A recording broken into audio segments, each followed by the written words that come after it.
আসসালামু আলাইকুম। আজকে আমি কথা বলবো ব্যাংক লিখিত প্রস্তুতি নিয়ে। যেকোনো চাকরির পরীক্ষার জন্য লিখিত প্রস্তুতিটা আমার কাছে সবচেয়ে বেশি ক্রুশিয়াল মনে হয়।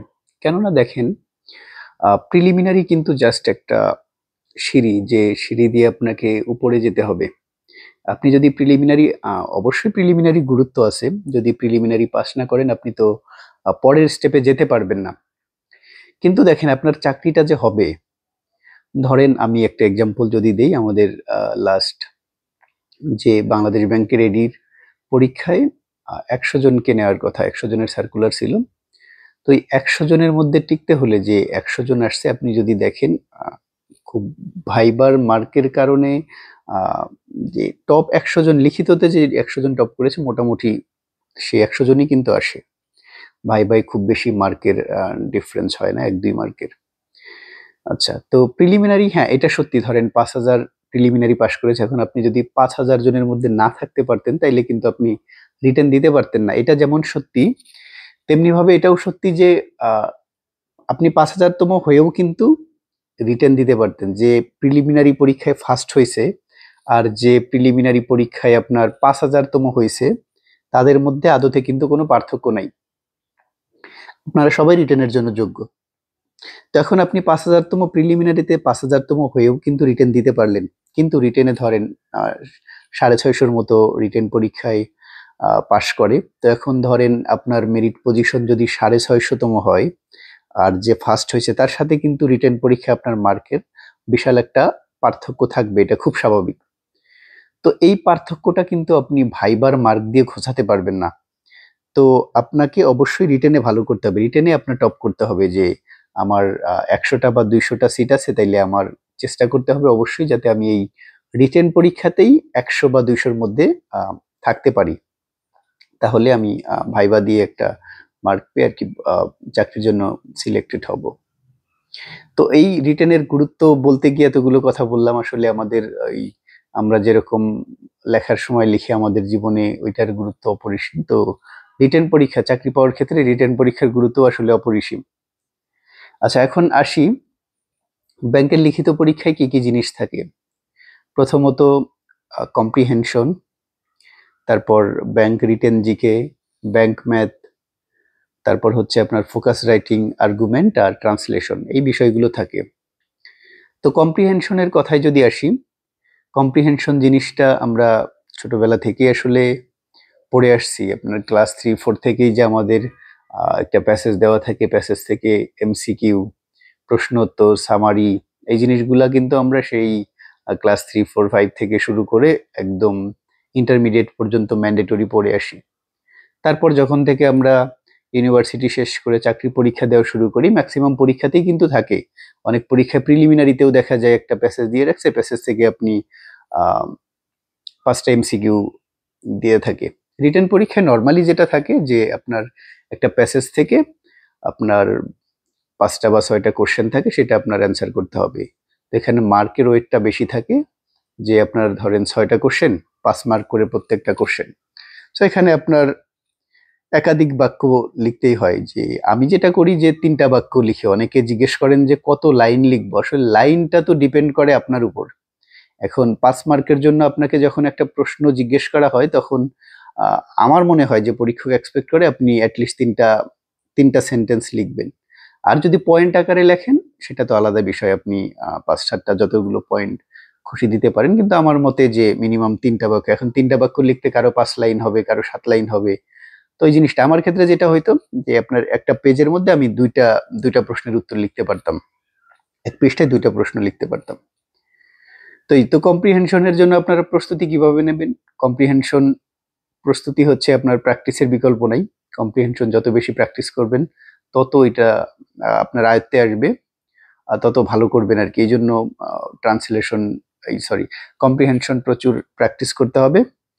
বইয়ের কথা যদি বলি, যারা বিসিএস দিছেন বা ইন ফিউচার দিবেন, বা আ সামনে বিসিএস রিটেন দিবেন, তারা অলরেডি বিসিএস রিটেনের বই কিনে ফেলছেন, বা আপনার কাছে যদি রিটেনের কোনো বই থাকে বিসিএস রিটেনের, সেটা থেকে আপনি কম্প্রিহেনশন প্র্যাকটিস করতে পারেন। আর কারো যদি নতুন করে বই কিনতে হয় রিটেনের জন্য, শুধু ব্যাংকের জন্য, তাইলে ইউনিক, সাইফুডস বা যে কোনো একটা বই, কম্প্রিহেনশনের যে কোনো একটা বই কিনতে পারেন। কিনে সেটা থেকে প্র্যাকটিস করলে ইনশাল্লাহ ভালো করবেন। এটা গেল আমাদের কম্প্রিহেনশন পার্ট। এরপর যদি যাই, কম্প্রিহেনশনের পর হচ্ছে আপনার রিটেন জিকে। জিকে পড়ার সময় আমি জিকে আর ম্যাথের ক্ষেত্রে বরাবরই বলে থাকি যে আপনারা প্রিলি রিটেন একসাথে পড়েন। রিটেন জিকে কি ভাই? আপনাকে জিজ্ঞেস করা হলো, যেমন আমাদের এডিতে কোশ্চেন আসছিল যে কোন মহাদেশে সর্বাধিক বনাঞ্চল রয়েছে। এখন আমি যদি এটা এটা লিখে দেই যে কোন মহাদেশে সবচেয়ে বেশি বনাঞ্চল রয়েছে, ক ইউরোপ, খ এশিয়া, গ আফ্রিকা, ঘ উত্তর আমেরিকা, তা আপনি সঠিক উত্তর দাগাবেন। এখন রিটেনে আমার কি same question without option, option দেয়া নাই, তো এটা কি পার্থক্য হয়ে গেল? না, আপনি যদি পড়ার সময় একটু মানে ভালোভাবে একটু ডিপলি পড়েন তাইলে হচ্ছে আপনার অপশনের দরকার পড়বে না। সো রিটেন পড়ার সময় প্রিলি রিটেন জিকে দুইটা একসাথেই পড়বেন, যাতে আপনার পরবর্তীতে আবার আলাদা করে জিকে না পড়তে হয়। আর জিকেতে, রিটেন জিকেতে বেশ কিছু সাম্প্রতিক বিষয় থাকে, তো পরীক্ষার আগের 2-3 মাস বা 4-5 মাসের কারেন্ট অ্যাফেয়ার্স সুন্দরভাবে দেখে যাবেন, যাতে সাম্প্রতিক বিষয়গুলোতে না আটকান। আর বইয়ের কথা যদি বলেন, আমি রুটস রিটেন জিকে পড়ছি। এখন ওই বইটা নাকি আপডেট আসে নাই, আমি জানি না। আমি এখন তো আর রুটস রিটেন জিকে পড়ি না, তো আমি যখন পড়ছিলাম তখন এটা পড়ছি। এখন যদি আপডেট না থাকে, স্পটলাইট বা আদার্স কোনো বই আপনারা নিতে পারেন যেটার আপডেট আছে। তো এই গেল রিটেন জিকে। ম্যাথের ক্ষেত্রে যদি আসি ভাই, ম্যাথও হচ্ছে জিকের মতো আলাদা করার দরকার নাই। প্রিলির জন্য ম্যাথ, রিটেনের জন্য ম্যাথ কোনো দরকার নেই। যখন আপনি করবেন একটা টপিক, প্রফিট লস করতেছেন, প্রফিট লসের প্রিলি রিটেন সব একসাথে। আপনার যদি আলাদা আলাদা বই হয় তাহলে আপনি প্রিলি রিটেন দুইটা বই নিয়ে একটা প্রথমে প্রিলির পার্টটা করলেন, করে রিটেনের পার্ট করেন। একটা টপিক আপনি প্রিলি রিটেন একসাথেই করে ফেলেন, আলাদা আলাদা করে রাখার দরকার নেই। আচ্ছা, এটা গেল ম্যাথ। ম্যাথের জন্য যারা খায়রুলস অ্যাডভান্স ম্যাথ পড়েন তাদের আর কোনো বই পড়ার দরকার নেই। যারা ব্যাংক এমসিকিউ বা খায়রুলস ব্যাংক ম্যাথ পড়েন তাদেরও ব্যাংক ম্যাথ দিয়েই হবে। যারা শুধু প্রিলির জন্য পড়েন তারা রিটেনের জন্য একটা বই কিনে নেবেন।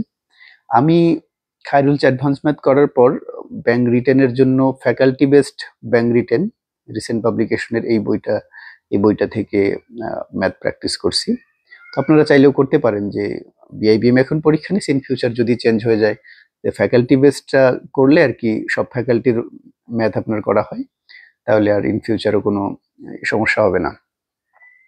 আচ্ছা, এরপর আসি focus writing argument. Focus writing নিয়ে আমি আলাদা একটা ভিডিওতে কথা বলছি যে ফোকাস রাইটিং কিভাবে লিখবেন, কেউ চাইলে দেখে আসতে পারেন। আমি ডেসক্রিপশনে ফোকাস রাইটিং এর ওই ভিডিওর লিঙ্কটা দিয়ে দেব। এখন একটু বলি যে ফোকাস রাইটিং হচ্ছে রচনার মতো লেখার চেষ্টা করেন না। ফোকাস রাইটিং জিনিসটা হচ্ছে আপনাকে, নামের মধ্যেই তো ফোকাস শব্দটা আছে, মানে একটা যে টপিকটা বলা হয়েছে ওই টপিকটা আপনি ফোকাস করেন। আমরা রচনা লিখতে গেলে যেরকম একদম ইন্ট্রো থেকে শুরু করি, ইন্ট্রোটাই হচ্ছে এক বা একাধিক পেজ দেই, তারপর উপসংহার টানি, বিশাল এক উপসংহার। তো এই জিনিসগুলো একটু শর্টকাট করে একদম মেইন পয়েন্টে, মেইন যে টপিকটা ওইটার কোনো চ্যালেঞ্জ আছে কিনা, ওইটার কোনো সম্ভাবনা আছে কিনা, তো এই জিনিসটাকে ফোকাস করে আর রেলিভেন্ট কোটেশন ডাটা ইউজ করেন। আমি বেশ কিছু ডাটা, প্রয়োজনীয় ডাটা যেগুলো আপনারা সব ক্ষেত্রে ইউজ করতে পারেন, এরকম ডাটা পোস্ট করছিলাম পেজে, যারা দেখেন নাই দেখে আসতে পারেন। আর কোটেশনের জন্য অনেকে বলছেন, তো আমি সামনে হচ্ছে কোটেশন নিয়ে আপডেট দেবো আর কি পেজে। তো এই গেল ফোকাস রাইটিং। আর্গুমেন্টের ক্ষেত্রেও ফোকাস রাইটিং এর মতো যে ইরেলিভেন্ট জিনিস না বলে, যদি কোনো একটা জিনিস আপনার মনে হয় যে দুই দিক থেকে ব্যাখ্যা করা যায়, যে আপনি একটা বিষয় সম্পর্কে বলা হয়েছে যে আপনি ওটার পক্ষে না বিপক্ষে, আপনার যদি মনে হয় যে দুই দিক থেকেই যুক্তি দেয়া যায়, যেমন সোশ্যাল মিডিয়া আমাদের উপর কি ব্যাড ইম্প্যাক্ট ফেলছে বা টিনেজদের উপর ব্যাড ইম্প্যাক্ট ফেলছে, এইটা ব্যাড ইম্প্যাক্ট ফেলছে কিনা, এটা আশীর্বাদ না অভিশাপ, তো আপনি দুই দিক থেকেই কিন্তু বর্ণনা করে তারপর একটা ফাইনালি একটা সিদ্ধান্ত দিতে পারেন। আমি নর্মালি এটাই করে থাকি, যে কোনো ওইখানে যে টপিকগুলো দেয়া হয় আর্গুমেন্টের ক্ষেত্রে, নর্মালি কিন্তু এটা দুইটা সাইডে থাকে, কিছু উপকারী দিকও থাকে, অপকারী দিকও থাকে।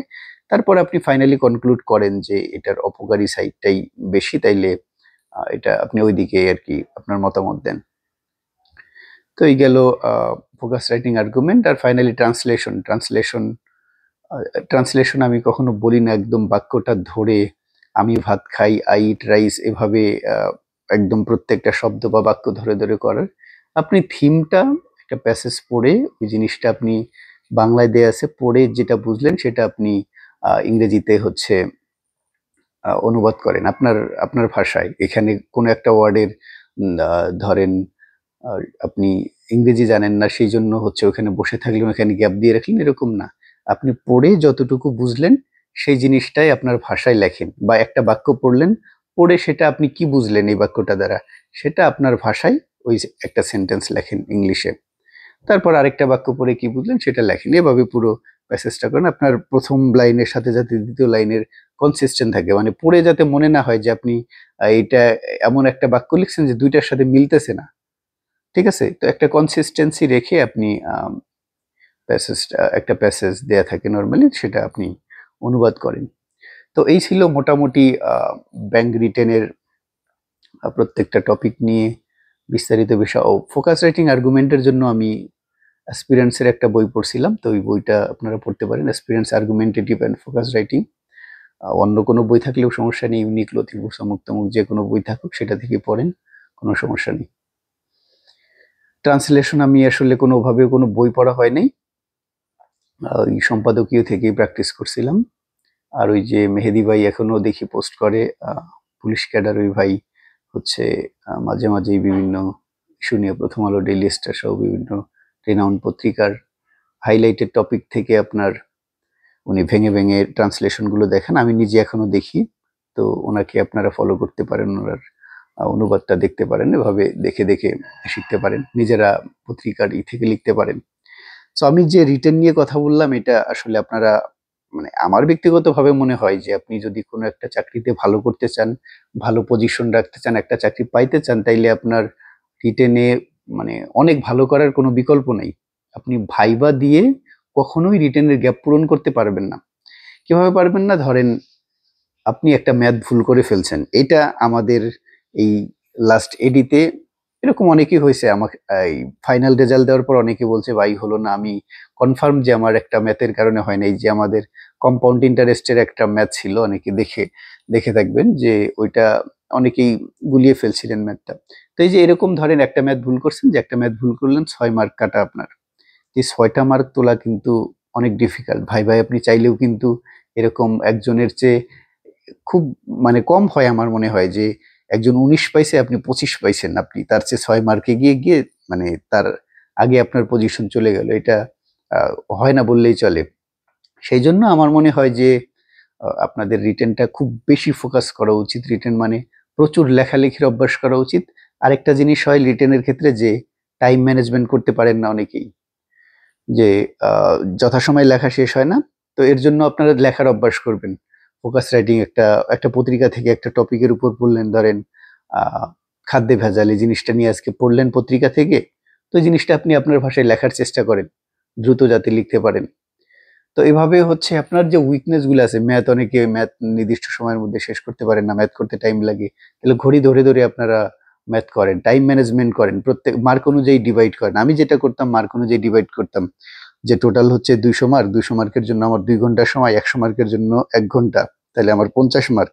ফোকাস রাইটিং আর্গুমেন্ট মিলে যদি 50 মার্ক হয়, তাহলে এর জন্য আমার বরাদ্দ আছে 30 মিনিট।